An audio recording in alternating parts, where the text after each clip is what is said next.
అదే మీరు అరుస్తే వినిపించదు, ఉండండి.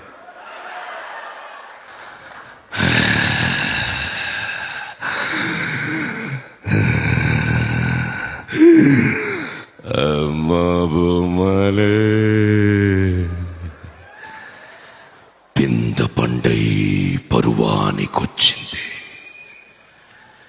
నా ఆకలి తీర్చే వయసు నీకొచ్చింది. కొంచెం కొంచెంగా నలుపుతూ నీ సారా మొత్తం పీల్చేయాలి. రప్పిస్తా, నిన్ను గద్వాలికి రప్పిస్తా. ఒసే అరుంధతి, నీకు పెళ్ళ? నన్ను చంపి ఈ సమాధిలో కుళ్ళబెట్టిన నిన్ను వదలవు మలి వదలా.